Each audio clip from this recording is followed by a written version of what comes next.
Everything's inspired by the teachings of His Divine Grace, A.C. Bhaktivedanta Swami Prabhupada, who is the founder of Charya of the International Society for Krishna Consciousness.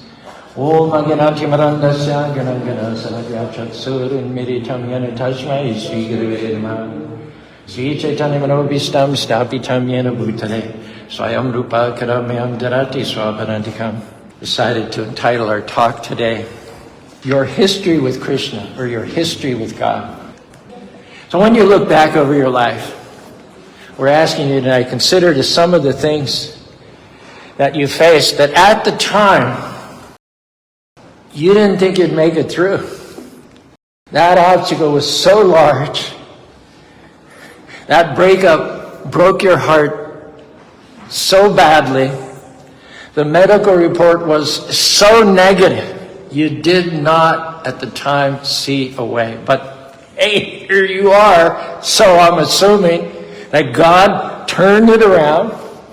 He gave you a strength that you didn't know you had. Brought the right person when you thought you'd always be lonely. Promoted you. Gave you that good break.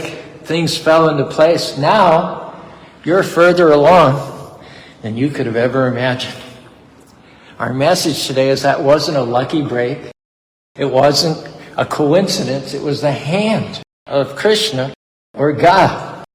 You should have been stuck. You should have been addicted. You should have been broke, depressed, and lonely. But God or Krishna made a way in the dark when you didn't see a way. You can say here tonight that we didn't get here all by ourselves. It wasn't just our good luck. It wasn't our good looks, nor our hard work, nor our talents. But there was a huge measure in the equation of the grace of God. He made things happen in the past that we would have never been able to make happen on our own. Now it's a fact. None of us like difficulties. If we had our choice, we would not face them. However, those challenges not only prepared you to become the kind of person that you are today, but they also help forge you for the future responsibilities, future steps in your walk with God. But what I'm basically saying, and all this boils down to, is we have a history with God. So when you're in a rough time, you don't see a way out, I suggest that instead of being discouraged and negative, you can just go back, flick through the archives, and remember how Krishna or God turned your health around. Remember how He saved you from that auto accident. Remember how He brought you out of the trouble that you got yourself into in the first place. And when you remember how Krishna has protected you, prompted you, directed you, healed you, restored you, guess what? Your faith is going to experience a renaissance. Hare Krishna, Hare Krishna, Krishna Krishna, Hare Hare, Hare Rama, Rama Rama, Hare Hare. Instead of thinking, I'll never get out of this problem, you'll say with confidence, Krishna did it for me in the past. He's going to make a way for me in the future as well. You won't complain about the problem. Based on your, what? History with Krishna, you know deep down inside that somehow or other, even though you don't see a way, He's going to find a way to take you from glory to glory. And in fact, getting through this challenge is going to be the fuel with which you're going to face the next one, enthusiastically and excitedly. This is Queen Kunti. She's spoken about in the Mahabharata. She had 5 pious sons called the Pandavas. She experienced firsthand the amazing power that Krishna exerted to bring her and her sons out of so many difficulties. On one occasion, when her sons were in exile in the forest, living from hand to mouth, their enemy, Duryodhana, after pleasing a sage called Durvasa Muni and getting a boon from Durvasa, Duryodhana said, "Oh, the Pandavas are living in the forest. I suggest you go and pay them a visit. They'll be delighted to see you."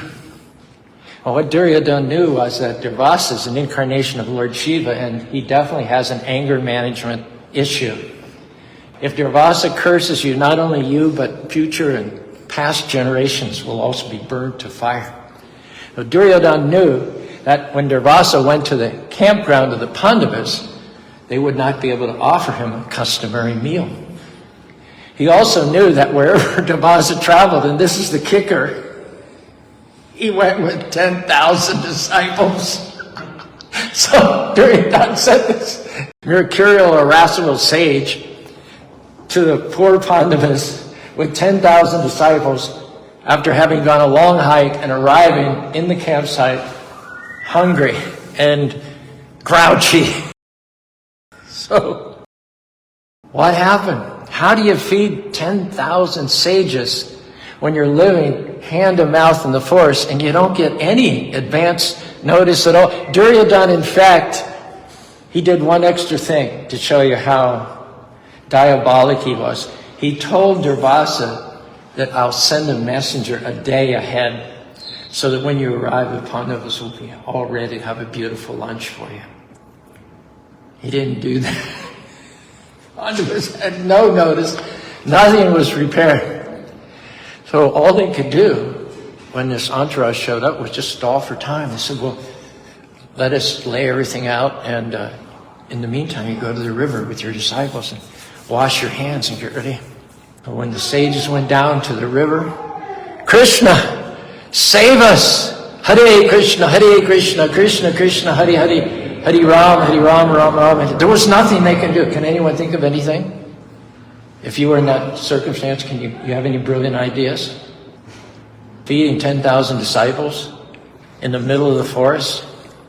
The only thing they really could do, and which they did do, was supplicating Krishna. "Krishna, we're in a bad spot here. I don't see a way.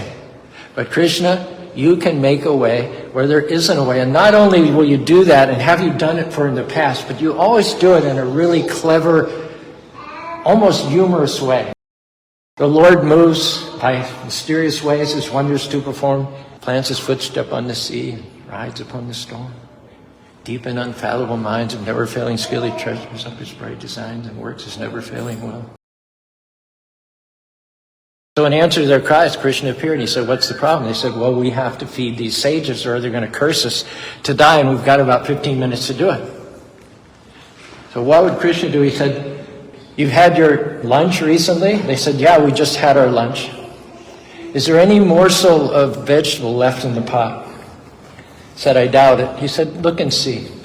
So when they looked very carefully, they saw a microscopic piece of spinach in the bottom of the pot. And Krishna said, "Give it to me." And they said, "Well, Krishna, what's that going to do? I mean, I realize you've probably come a long way and you're hungry too, but I don't think that'll solve your hungry problem, nor will it solve the problem of the 10,000 sages. Can you think of something else?" And Krishna just smiled. He repeated himself, "Give me the little piece of spinach." So they gave him, with devotion, because they were great Krishna devotees, they gave him a little piece of spinach. Krishna, who creates millions and millions of worlds, has an entirely spiritual body made of knowledge, bliss, and eternity, who doesn't need anything to eat, but who enjoys the love and the devotion with which things are offered to him. That's what satisfies his hunger. So it's not the quantity, it's the quality of the devotion. So when he took that little bit of spinach on his tongue, he said, "That's so good." He said, "That has completely satisfied me." And the Pandava said, "Okay, I'm glad that satisfied you. Now, what about the sages, Krishna? We've got about 12 minutes left now and counting down." So when Krishna, the point is, the root of all existence, the source of everyone and everything, tasted that small morsel of food given by his pure devotees, he was satisfied. He's the root of creation. And when you satisfy the root, all the flowers, twigs, and leaves also become satisfied. And as soon as Krishna declared himself satisfied by that little morsel of spinach down at the river, all of a sudden, These sages who just a moment ago were starved, would have described themselves as famished, lost their hunger. They felt like they'd just eaten a big meal on Thanksgiving Day. You know what that was like recently. Krishna, in the most innovative, comical, humorous way, had turned the tables. Now the sages didn't want to go back because being stuffed up to the neck, they thought they would not be able to do justice to the feast that the Pandavas were offering to them. And then they would incur the displeasure of their hosts. So rather than do that, they tiptoed away. They slinked away. So what happened there? Kunti's sons were saved by the grace of God. This previously highly dangerous situation had been completely turned around, and now those sages were slinking away in humiliation, in embarrassment, not wanting to offend the Pandavas. Now I ask you, who but God, as a 16-year-old boy playing on his flute, would contrive such a novel and humorous way to save his devotees from danger?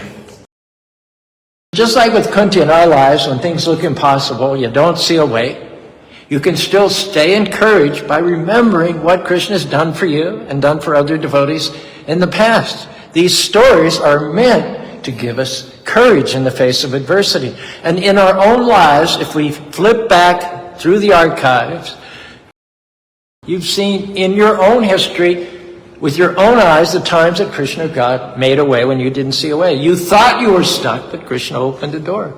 He caused someone to be good to you. You faced that loss. Some or other you didn't think you could do it, but you got through that loss of a loved one. You got through that divorce. You never thought you'd be happy again, but Krishna lifted you out of that pit. He turned your mourning into dancing. And here you are. Welcome. Now, I'm just going to tell this story, and you'll see why I'm telling it in a minute. Noah Webster, after whom the dictionary was made, was obviously a lexicographer. He was very stickler about language and the meanings of words. How could he not be? He actually standardized the American English Dictionary at the beginning of the 19th century.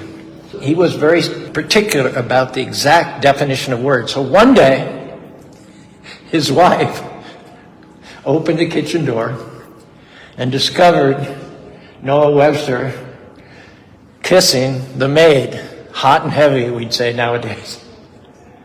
Mrs. Webster exclaimed. She says, "Why, Noah, I'm surprised."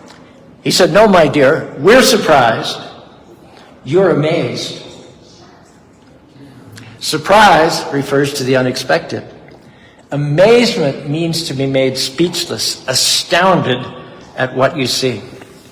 And we all were required to take history in school, and we read books like Morrison and Commager, which were a secular retelling of the history of various countries and how they achieved national greatness. But real history, spiritual history, is quite different. It tells the real story. It's not by our prescience, our intelligence, our energy, our ethnicity that we got to where we are, to the pinnacle and the peak of success that we've achieved, but it is much, much more been about God's cutting us slack and showing graciousness.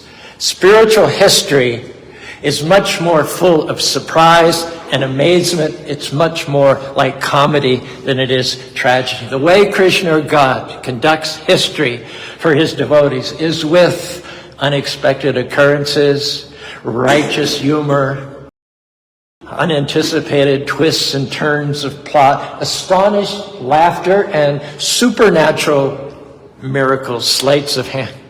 You have to laugh at the promises of God. Now, anybody in their secular mind is going to, on their turn, laugh at the promises of Krishna or God because they're so incredible, they're so contrary to expectations, so improbable in the light of the accepted realities of a secular world. In the materialistic world and in the materialistic mindset, the promise of God will almost always appear ludicrous. And yet, I can tell a story. Bobby and I, we were serving in the Los Angeles temple for 10 years, and we had a dream to pioneer, to break ground in some other part of the country.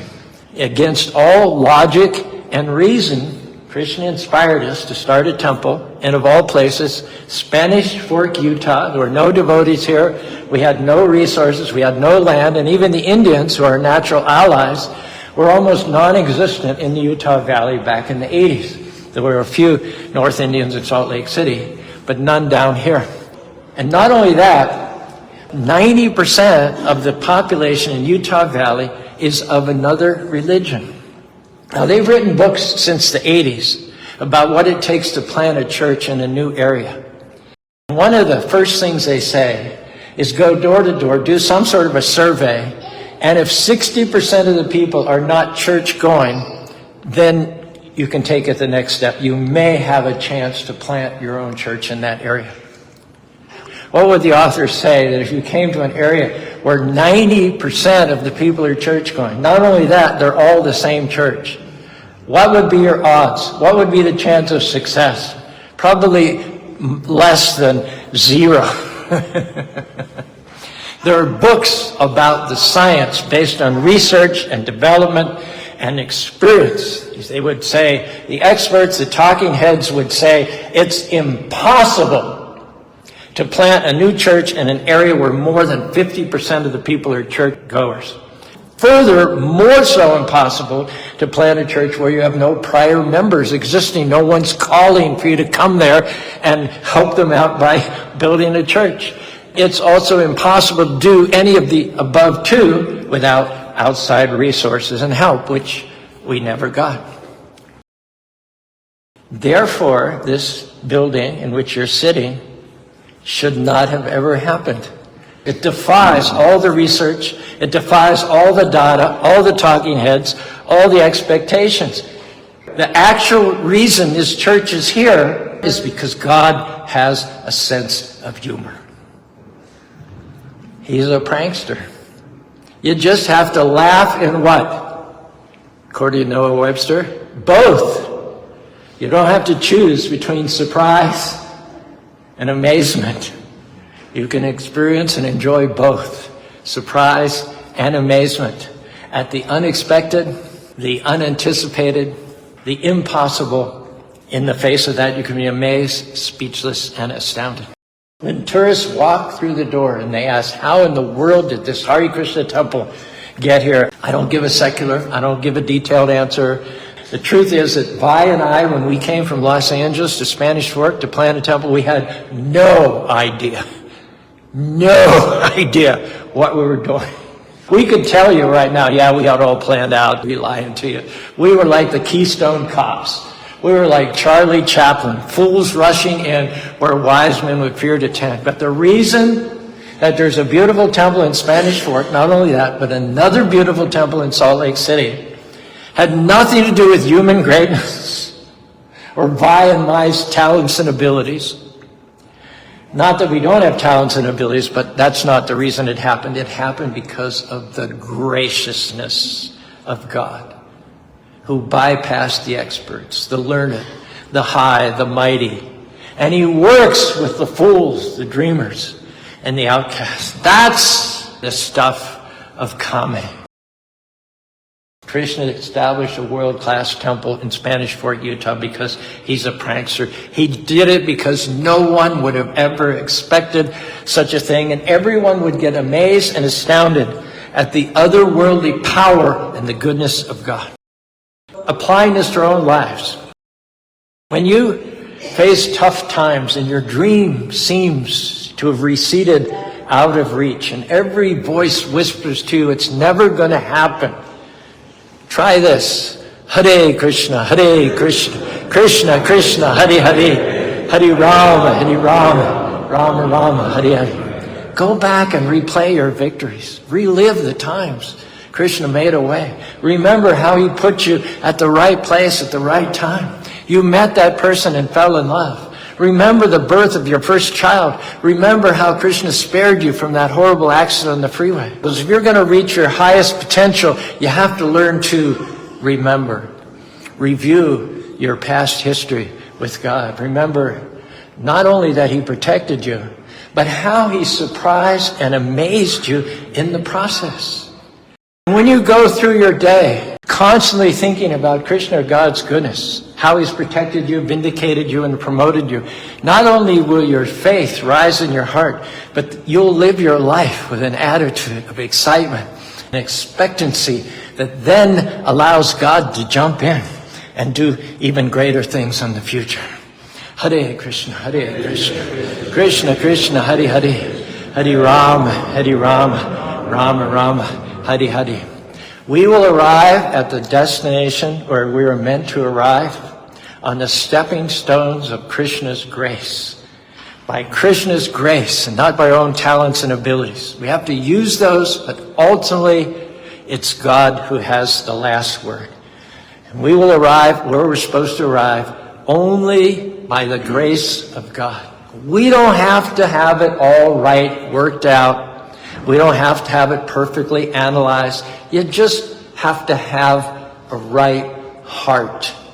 You just have to want to honor God, keep him first place, and trust him that he'll get you to where you're supposed to be. Hare Krishna, Hare Krishna, Krishna Krishna, Hare Hare, Hare Rama, Rama Rama, Hare Hare. This was a commercial I saw about Michael Jordan. He was 9 times the All-Star, 4 times MVP, 2-time Olympic gold medalist. It's a TV commercial, so he's walking in front of the camera. His stride is easy, his smile secretive and charismatic as he moves through his gauntlet of friends and well-wishers. He walks like a winner. After all, this is Michael Jordan, a man who made the impossible seem routine and the merely difficult look easy. And in the voiceover to this commercial, he says what you wouldn't really expect him to say. I have missed more than 9,000 shots in my career. I've lost more than 300 games. 26 times I've been entrusted to take the game-winning shot, and I missed. I have failed over and over and over again in my life. Now, the really interesting thing in all of that is that none of it stopped God's blessings from chasing Michael Jordan down, from getting him to the top in his field. Maybe you can join me in saying also that none of us would be where we are today if it wasn't for God's graciousness.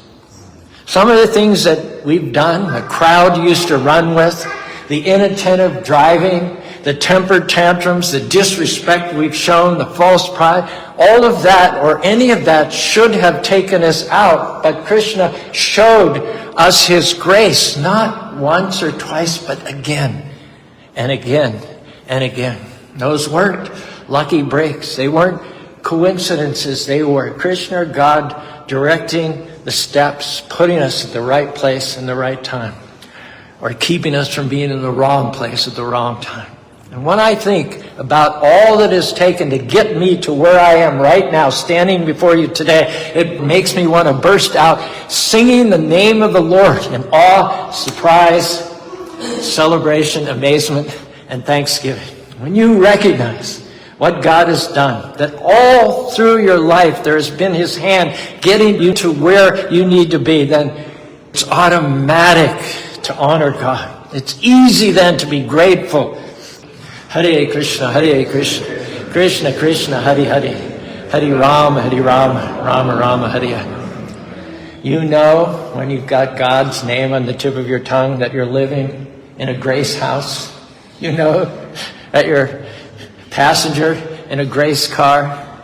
You're working with a grace job. You didn't just marry over your head, you married grace.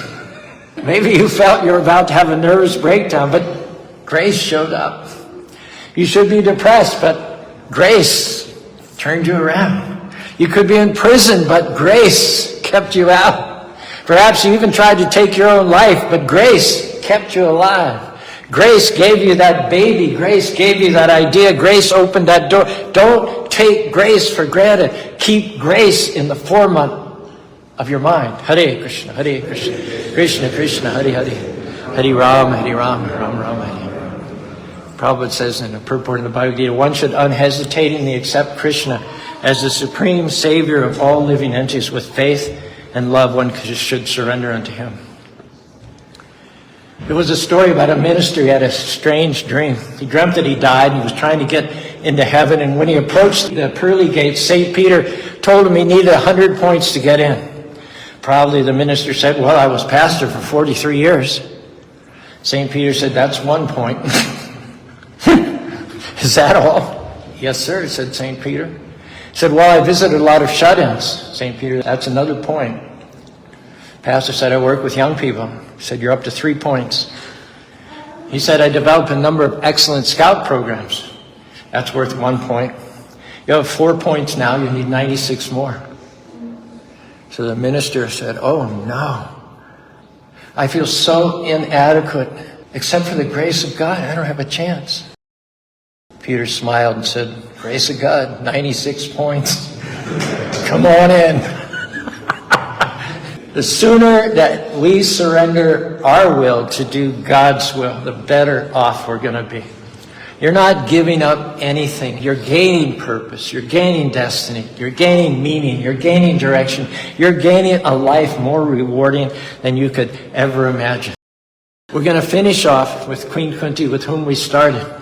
Queen Kunti remembered the many troubles and dangers that her sons had endured and survived by the grace of Krishna. When she recalled the many times that Krishna had saved them, she became so overwhelmed by love that her throat choked up. She said, my dear Krishna, the welfare of my sons and I was assured even in the midst of all kinds of dangers only because we took complete shelter at your lotus feet. And Prabhupada says, while the Lord reciprocates with all souls, we're all sons and daughters of God, but for those who keep him first place by chanting his holy names, the Lord gives them his special grace. So these are Kunti's prayers to Krishna after Krishna has saved them from all their dangers and Krishna is returning to his capital city. Krishna mounted his chariot bound for Dwarka. Kunti's heart pounded. Sadness abounded. Her prayers took flight, a soulful plea. Bittersweet. Krishna, protector of Dharma, our guiding light, by our side, every fight. Your lotus eyes, your lotus feet shining so bright, illuminating our path through many a dark night. Without you, our fame and deeds will fade.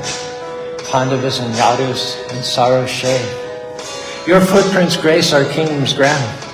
But when you're gone, darkness will surround. Lord, I'm on my knees, my heart full of awe. You're the original without any flaw. Within and without, in the big and the small. Apart from many material laws, you're invisible to all.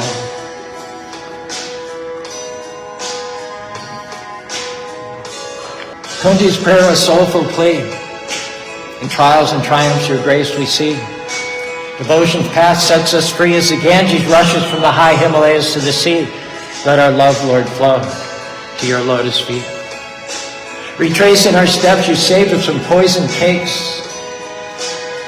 Our house set ablaze, exiles' displacement, raging battles, cannibals' chase. You shielded Draupadi from disgrace on the Kurukshetra plains. You erased our enemies, no trace remains. Ashwatthama's weapon you turned away. Calamities we'd welcome just to see you stay. For seeing you means no more rebirth, a gift greater than all the treasures of the earth. Let trials repeat if it means seeing your face. For seeing you means no more birth, no more death in this endless race. Your presence, our liberation, every place. Kunti's heart sings your glories we embrace. Those who chant your names both day and night see your lotus feet in purest light. You're easy to reach for the weary soul, but those who are after heavenly pleasures, long life and gold, they can't approach you, their hearts are cold. You belong to the poor, material exhaustion, the path to your door. Ashwatthama's weapon you turned away. Calamities you welcome just to see you stay. For seeing you means no more rebirth, a gift greater than all the treasures of this earth. Kunti's prayer, a soulful tree. In trials and tribulations, your grace we see. Devotion's path set us free as the Ganges rushes from the high Himalayas to the sea. Let our love, Lord, flow eternally to your lotus feet. Let calamities repeat if it means seeing your face. No more birth, no more death in this endless race. Your presence, our liberation, every place. Kuti's heart sings, your glories we embrace. Hare Krishna, Krishna Krishna, Hare Hare, Hare Rama, Rama Rama, Hare Hare, Hare Krishna, Krishna Krishna, Hare Hare, Hare Rama, Rama Rama, Hare. The reason that you are where you are today is that you have a destiny that Krishna wants you to fulfill. He has assignments for you to accomplish. You may have given up on His grace, but His grace will never give up on you. He chose you before you chose Him. You might as well recognize you're a marked man. You're a marked woman. The Creator of the universe has His hand on your life. And if we surrender to His guiding grace, we'll be able to say, along with Kunti, thank you, Krishna, that I'm still here. My enemies tried to persecute me, but they were not able to finish me off. That depression couldn't kill me. That divorce, those legal problems, they couldn't finish me off. The haters, the critics, the naysayers who tried to push me down, their best was not enough. I'm still standing. I'm still strong. I still have a smile on my face. I had a setback. I had disappointments, but Krishna, I'm still in the game by your grace. I went through a loss, but by your grace, I kept moving forward. Thank you, Krishna, that people can't finish me off. A bad break, betrayal, rejection, sickness cannot finish me off. Why is that? Because you, Lord, are the creator of millions and millions of universe, the protector of your devotees, and you have the final say. Hare Krishna, Krishna Krishna, Hare Hare, Hare Rama, Rama Rama, Hare Hare. Start remembering your victories, the times Krishna healed you, the times He promoted you, the times He turned your problems around. When you always remember that we live and we breathe, we conquer our enemies and we overcome our obstacles only by His loving grace, you'll see the fullness of His favor in your life this time around, and next life you'll go back to home. Back to Godhead. Thanksgiving talk following from last Sunday. If you'd like to join me, raising your arms. Hare Krishna, Krishna Krishna, Hare Hare, Hare Rama, Rama Rama, Hare Hare.